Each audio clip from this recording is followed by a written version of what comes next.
ఈ మధుపదం YouTube channel వీడియోని subscribe చేసి గంట గుర్తును నొక్కి ఆల్ని సెలెక్ట్ చేసి ప్రతిరోజు యూట్యూబ్ ఓపెన్ చేసి అడుగున ఉన్న సబ్స్క్రిప్షన్ బటన్ నొక్కితే అన్ని లేటెస్ట్ వీడియోలు చూడవచ్చు.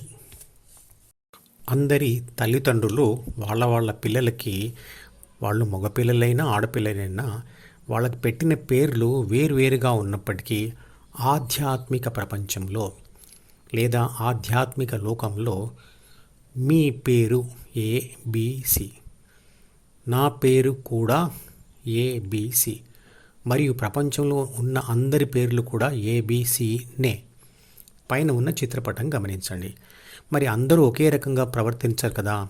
అలా అందరూ ఒకే రకంగా ప్రవర్తించకపోవడానికి కారణము బిలో మరియు సిలో ఉండే తేడా వలన.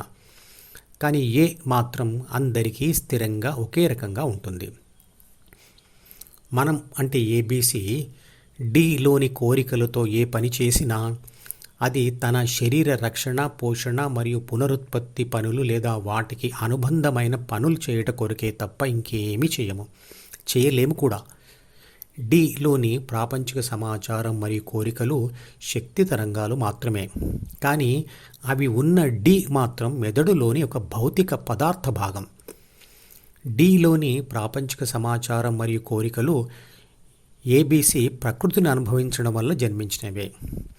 బి అంటే పుట్టుకతో వచ్చే ప్రాథమిక మనసులోని 3 బాధ్యతలు మరియు 6 గుణాలు కూడా ప్రకృతి వల్ల ఏర్పడినవే.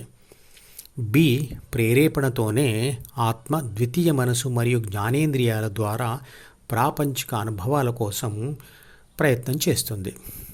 ప్రతి తరంలో మనిషి చేత అంటే ఏబిసి చేత అతని ప్రాపంచిక అనుభవాలతో మొదట డి, తర్వాత బి మార్చబడుతూ ఉంటుంది. ప్రకృతి అనుభవాలతోనే ద్వితీయ మనసులోని సి అంటే అహం మరియు డి ఏర్పడి బలపడుతూ పోతాయి.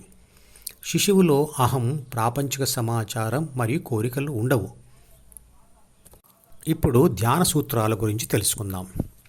మీ పేరు ఏమిటి అనగానే వెంటనే మీలోని ఏబిసి డి యొక్క ఉపరితలం భాగమైన D1లో అంటే కాన్షియస్ మైండ్లో దాచబడిన మీ పేరును వెతికి పట్టుకొని మీ వోకల్ కార్డ్స్ అంటే స్వరపేటికను వైబ్రేట్ చేస్తూ నాలుక మరియు పెదవుల కదలికలతో మీ పేరు చదువుతుంది. కానీ నెల రోజుల క్రితం ఇంట్లో పెట్టిన ఒక వస్తువు ఎక్కడుంది అని అడిగితే మాత్రం జవాబు రావడానికి చాలా సమయం తీసుకుంటుంది.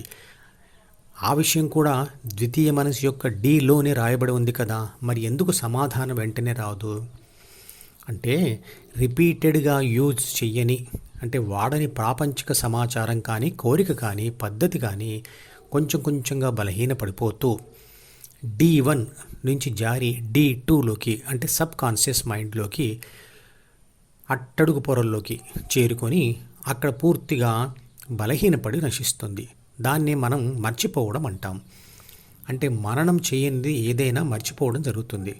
ఇదే వాడని ద్వితీయ మనసు మాడుతుంది అనే మొదటి ధ్యాన సూత్రం.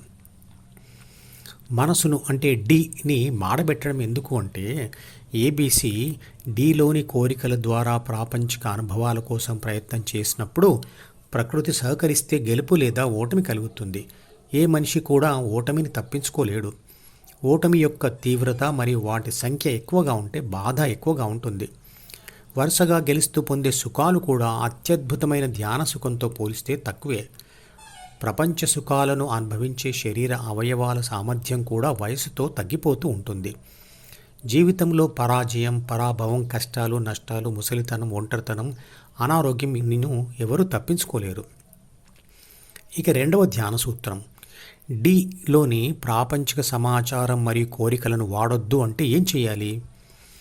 ఏబిసి అంటే ప్రాపంచిక నేను డిలోని ఒక చెడు సమాచారం లేదా కోరిక మీదకు వాలుతున్న సమయంలోనే ధ్యాసను ఇంకో దాని మీదకి డైవర్ట్ చేయాలి, అంటే దారి మళ్లించాలి. కానీ ఇది చాలా కష్టమైన విషయం కాబట్టి ఆ సమస్య రాకముందే దారి మళ్లించే సాధన చేస్తూ ఉండాలి. అప్పుడు అది అలవాటుగా మారి సమయం వచ్చినప్పుడు ఉపయోగపడుతుంది. మిగతా ధ్యాన సూత్రాల గురించి వచ్చే వీడియోలో వివరిస్తాను.